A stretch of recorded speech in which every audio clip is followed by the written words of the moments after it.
ต่อที่กระทรวงวัฒนธรรมและการท่องเที่ยวร่วมกับสถาบันวิจิตรศิลป์แห่งชาติจัดงานวางแสดงผลงานศิลปกรรมเพื่อสมเสยผลสำเร็จกองประชุมใหญ่ผู้แทนทั่วประเทศครั้งที่ 12 ของพรรคและเฉลิมฉลอง 3 วันประวัติศาสตร์ในปี 2025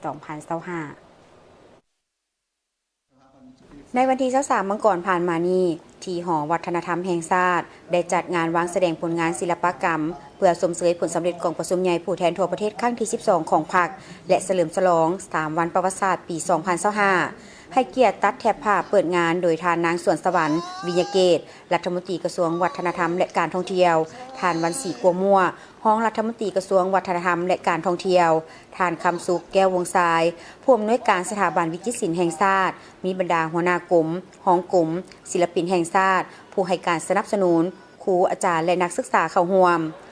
งานวางแสดงในครั้งนี้จัดขึ้นเพื่อเป็นการประกอบส่วนในการสร้างสีสันเพื่อแสดงความสมเสยต่อผลสำเร็จดังกล่าวโดยการนำเอาผลงานทางด้านศิลปกรรมของศิลปินแห่งชาติศิลปินดีเด่นศิลปินอิสระและผลงานของครูอาจารย์ภายในสถาบันวิจิตรศิลป์แห่งชาติภาพถ่ายผลสำเร็จของกองประชุมใหญ่ผู้แทนทั่วประเทศครั้งที่ 12 ของพรรคและภาพถ่ายการเฉลิมฉลอง 3 วันประวัติศาสตร์ผลงานด้านจิตรกรรมบ่ว่าจะเป็นจิตรกรรมสีน้ำมัน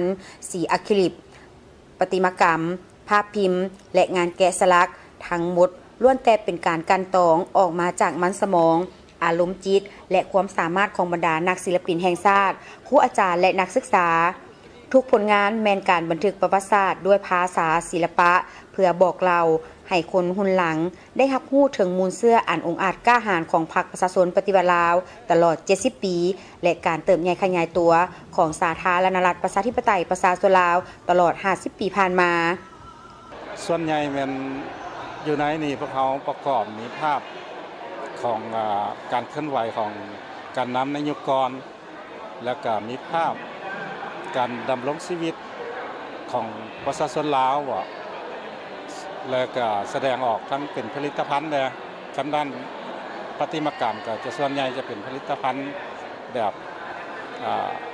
หับไส้สังคมทั่วไปนะภาพที่พวกเขาออกมาส่วนใหญ่กับมันมีจากเอกสารเนาะเอกสารของพรรคนั้นและภาพทางด้านธรรมชาติไม่อย่างกับส่วนใหญ่กับผู้สร้างสรรค์ผลงานเป็นเก็บรวบรวมเองนะการวางแสดงนี่ก็รวมทั้งผลงานนี่จะมีการขายความเนาะผลงานที่เป็นผลิตภัณฑ์ส่วนหนึ่งก็จะขายการผู้ที่สนใจอยากสะสมผลงานด้านศิลปะก็สามารถเข้ามาเบิ่งมาชมได้เนาะการจัดงานวางแสดงวันนี้ทางเฮาก็ได้ประกอบส่วนมีสองรูปที่มาร่วมน้ำมูเนาะเพราะว่ามันก็เป็นการด่วนนึงพวกเขาก็เลยปฏิบัติได้แต่สองอย่างเนาะรูปที่เขาเห็นอยู่ข้างหลังนี้มันรูปเว้าถึงเกี่ยวกับเรื่องการเฮ็ดให้ไถนาบ้านเฮานี่แหละเพราะประเทศเฮามันประเทศเกษตรกรรมอย่างเช่นเฮามักส่วนมากแล้วมันมักเต็มธรรมชาติเฉพาะเกี่ยวกับเรื่องทุ่งไร่ทุ่งนาโบกันออกงานด้านการเฮ็ดนานี่แหละฉันไปภาพที่เราเห็นอยู่ข้างหลังนี่ก็เป็นการเกี่ยวข้าวนั่นนะมันเป็นทุ่งนาของพื้นบ้านพื้นเมืองเราเฮาแล้วก็นอกจากนั้นก็เห็นธรรมชาติเกี่ยวกับบ้านเมืองเฮามันเป็นแบบใดนะดังนั้นพวกเฮาเฮ็ดเวียกในวันนี้เฮาก็สุดที่ภาคภูมิใจที่ว่าได้ประกอบส่วนร่วมกับบรรดานักศิลปินต่างๆจิตรกรรต่างๆเนาะวางแสดงผลงานเพื่อให้เป็นการเฉลิมฉลองว่าจังไปวันสำคัญของชาติพวกเรา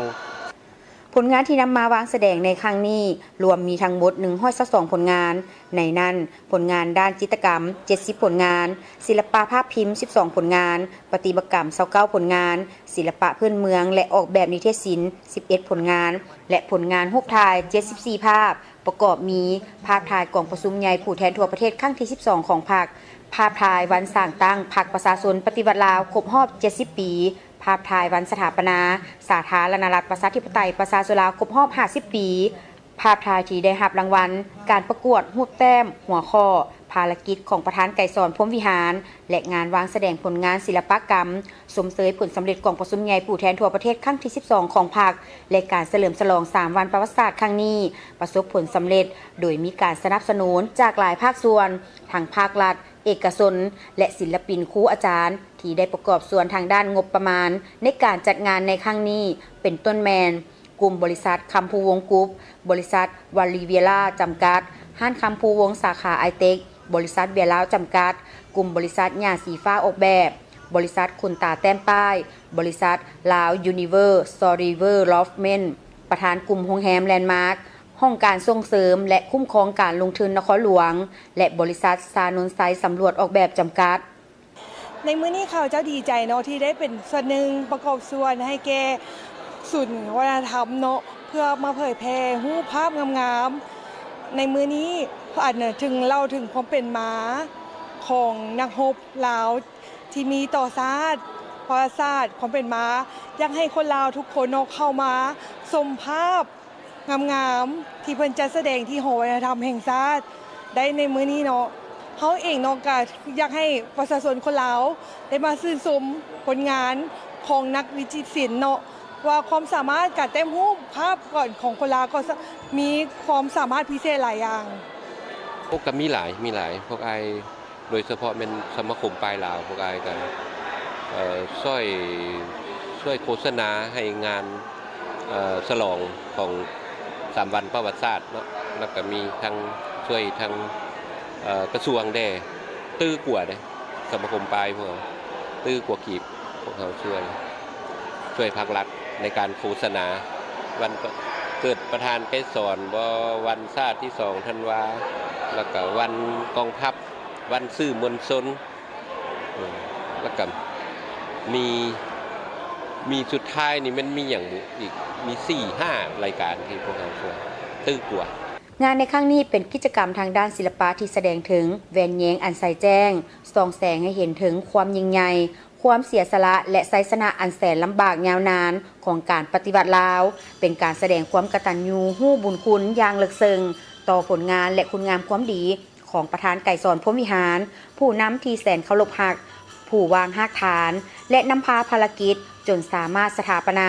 สาธารณรัฐประชาธิปไตยประชาชนลาวได้อย่างสง่างาม